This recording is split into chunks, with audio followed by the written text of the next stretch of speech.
Exercise 7.1. Question number 1. Solve the following equations.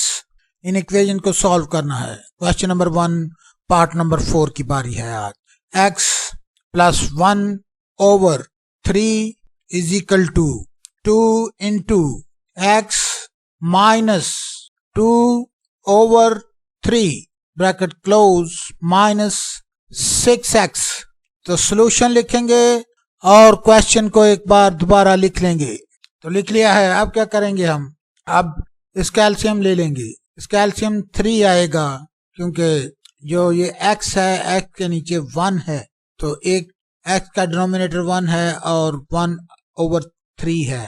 तो इसमें सबसे बड़ा नंबर 3 है और ये 1 का मल्टीपल भी है, इसलिए 3 एलसीएम आएगा. और जब 1 जो x के नीचे है उसको 3 पर डिवाइड किया जाएगा तो जवाब 3 आ जाएगा. 3 को x से मल्टीप्लाई करेंगे तो 3x आ जाएगा. यहाँ पर हम लिख लेंगे 3x प्लस, और यहाँ पर जो 1 आया है, ये 3 को जब हम 3 पर डिवाइड करेंगे तो जवाब जो होगा वो 1 आ जाएगा. 1 को जो न्यूमरेटर में 1 है उससे मल्टीप्लाई करेंगे तो यहाँ पर 1 आ जाएगा. तो यहाँ पर हमने लिख लिया है. उसके बाद जो ब्रैकेट में इस साइड पर ब्रैकेट के अंदर जो टर्म है उसका एलसीएम लेंगे क्योंकि हमने डिमास रूल के मुताबिक हल करना है, और डिमास रूल ये कहता है कि सबसे पहले ब्रैकेट के अंदर वाली जो टर्म होती है उनको हल करना है. यहाँ पर हम लिख देंगे 2 इंटू, इसका हम एलसीएम ले लेंगे. ये जो ब्रैकेट के अंदर रकम लिखी हुई है तो इसका एलसीएम 3 आ जाएगा, तो यहाँ पर हम 3 लिख देंगे. और उसके बाद उसी तरह ही ये जो x के नीचे जो डिनोमिनेटर है वो 1 है. 1 जब 3 पर डिवाइड होगा तो जवाब जो होगा वो 3 आ जाएगा. 3 को x से मल्टीप्लाई करेंगे तो यहाँ पर 3x आ जाएगा. और उसके बाद जो ये वाला 3 है, 2 के नीचे जो डिनोमिनेटर 3 है वो इस एलसीएम से डिवाइड होगा.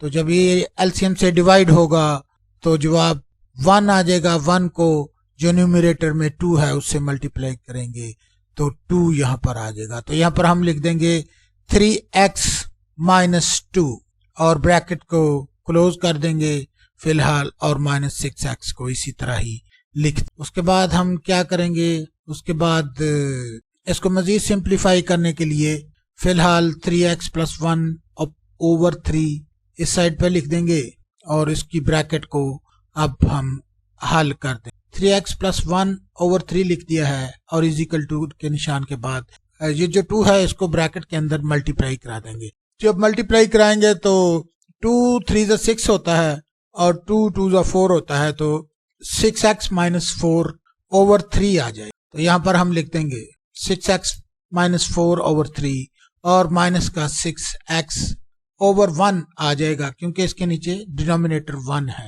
तो इसके नीचे हम डिनोमिनेटर 1 भी लिख देंगे. वैसे जरूरत नहीं होती लिखने की क्योंकि हमने एलसीएम निकालना है, तो मैंने थोड़ा सा समझाना है कि एलसीएम किस तरह आया है. ये जो डिनोमिनेटर के नंबर हैं इनमें सबसे बड़ा नंबर 3 है और सबसे छोटा नंबर 1 है. तो जब इस तरह का नंबर हो हमारे पास कि सबसे बड़ा नंबर जो हो वो छोटे नंबर का मल्टीपल भी हो, यानी कि मल्टीपल होने का क्या मतलब? मल्टीपल होने का मतलब कि ये 1 के टेबल में आता हो, इस छोटे नंबर के टेबल में आता हो. तो यहाँ पर जो 3 है वो सबसे बड़ा नंबर भी है और 1 के टेबल में भी आता है, 1 का मल्टीपल भी है. तो इसलिए ये बड़ा नंबर खुद ही एलसीएम होगा. इस सारी जो डिनोमिनेटर के सारे नंबर हैं इनमें से 3 जो होगा वो एलसीएम होगा. ये हमारा एलसीएम होगा. तो एलसीएम को हम हर एक टर्म से मल्टीप्लाई करा देंगे. क्या आया है? एलसीएम हमारा 3 आया है, तो 3 को सारी टर्म से मल्टीप्लाई करेंगे. सबसे पहले हम 3 multiplied by 3x plus 1 over 3 is equal to 3 multiplied by 6x minus 4 over 3 लिख देंगे और माइनस 3 मल्टीप्लाइड बाय 6x लिख देंगे और उसके बाद काट देंगे. 3 1 3 होता है और ये 3 1 3 भी होता है, तो 3 3 से कट गया है. उसके बाद ये वाला 3 1 3 और ये वाला 3 1 ये भी कट गया है.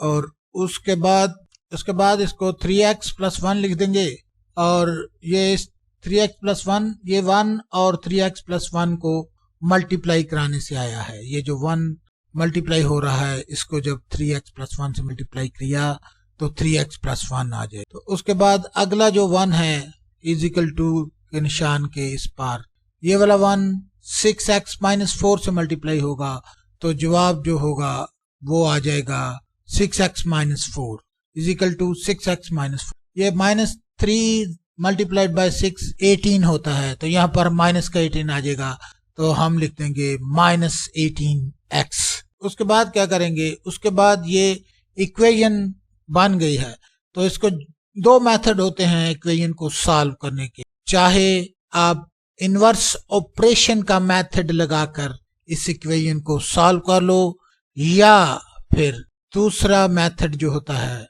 वो ट्रांसपोज का मेथड होता है। जो ट्रांसपोज का मेथड होता है वो जरा इजी मेथड होता है और लेंथी भी नहीं होता तो उससे हम ज्यादा फेमिलियर हैं तो हम ट्रांसपोज का मेथड लगाकर इसको हल करेंगे। ट्रांसपोज क्या होता है? ट्रांसपोज मेथड ये होता है कि इजिकल टू के निशान के इस पार जो टर्म है उसको दूसरी साइड पर ले जाते हैं और जब भी कोई टर्म कोई नंबर इजिकल टू के निशान के इस पार जाएगा या उस पार जाएगा तो उसका सिंबल जरूर चेंज होगा, तब्दील हो जाएगा। माइनस है तो प्लस हो जाएगा, प्लस हो तो यहाँ पर हम ट्रांसपोज का मेथड इस्तेमाल करेंगे और जो x वाली टर्म्स हैं वो एक साइड पर ले आएंगे और जो कांस्टेंट टर्म्स हैं वो दूसरी साइड पर। तो यहाँ पर हम लिख देते हैं 3x - 6x + 18x। ये कैसे आया है?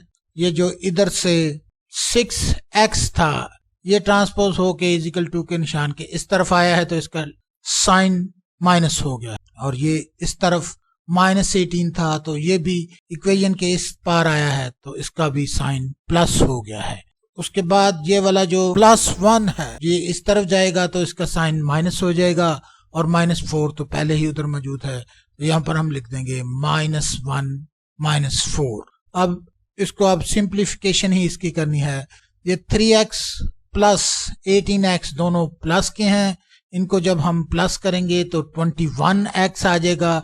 21x में से जब -6x करेंगे तो इसका जवाब जो आएगा वो प्लस का 15 आ जाएगा क्योंकि 21 में से अगर 6 निकाला जाए तो प्लस का 15 आता है तो यहाँ पर हम 15 लिख देंगे और इक्वेशन के उस पार -1 -4 को जब सब्ट्रैक्ट करेंगे तो माइनस का 5 आ जाएगा तो यहाँ पर हम लिख देंगे 15x = -5 और थोड़ा सा सिंप्लीफाई करके अब x = आ जाएगा -5/15। अब इसको काट देंगे, 5 1 = 5 और 5 3 = 15 होता है तो x = -1/3 आ जाएगा जो कि x की वैल्यू है। अब हमने चेक करना है कि ये वैल्यू इसका सोल्यूशन है कि नहीं है, ये इसका ट्रू सोल्यूशन है कि नहीं है। जो वैल्यू आई है x = -1/3 वो हमने चेक करनी है कि ये इसका ट्रू सोल्यूशन है या नहीं है। अगर तो ट्रू सोल्यूशन हुआ तो दोनों साइड में एक जैसी टर्म आ जाएगी, एक जैसा नंबर आ जाएगा। तो अगर ये सोल्यूशन ना हुआ तो फिर एक जैसा नंबर नहीं आएगा। तो इसको हल करके देख लेते हैं। इसको अब हम सब्स्टिट्यूट कर लेंगे। -1/3 जहां जहां पर x लिखा हुआ है वहां पर सब्स्टिट्यूट कर लेंगे। तो सबसे पहले हम लिख देंगे -1/3 ये x की जगह पर और +1/3 जो लिखा हुआ है वैसे लिख दिया = 2 × x की जगह पर सब्स्टिट्यूट कर देंगे वैल्यू -1/3 -2/3 ऐसा ही लिखा रहेगा और ब्रैकेट क्लोज करेंगे। -x की बजाय अब x की वैल्यू लिखेंगे जो कि -1/3 है। लिख दिया है हमने। अब जो कटती हैं चीजें उनको काट देंगे। 1/3 प्लस का है और यहाँ पर 1/3 माइनस का है, ये आपस में कट गई हैं। यहाँ पर 3 1 = 3 और 3 2 = 6 होता है तो यहाँ पर हम लिख देंगे 2 और ये कट जाए। उसके बाद ये तो इस तरफ 0 आ गया है, दोनों कट गई हैं मुखालिफ।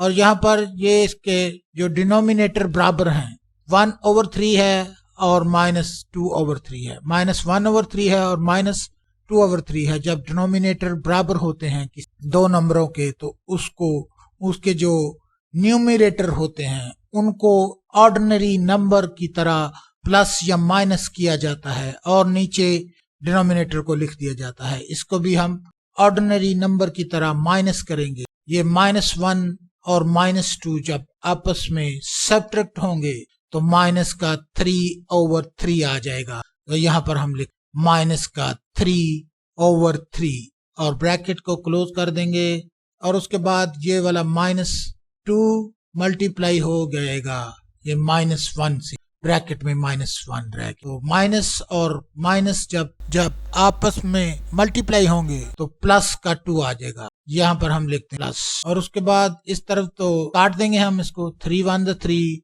और 3 1 3 होता है। तो इस तरह जब टर्म कटती हैं तो जवाब 1 आया करता है, 1/1 1 के बराबर ही होता है। तो ये माइनस का है तो इसलिए माइनस का 1 आएगा। तो यहाँ पर हम लिख देंगे 0 = -2 + 2 और उसके बाद इसको सिंप्लीफिकेशन करनी है। ये माइनस का 2 प्लस के 2 से कट जाएगा तो इस साइड पर भी 0 आ जाएगा। यहाँ पर हम लिख देंगे 0 = 0। तो ये तो दोनों बराबर आ गई हैं। इसका क्या मतलब समझते हो आप? इसका मतलब ये होता है कि जो सोल्यूशन निकला था हमारा -1/3 वो ट्रू सोल्यूशन है।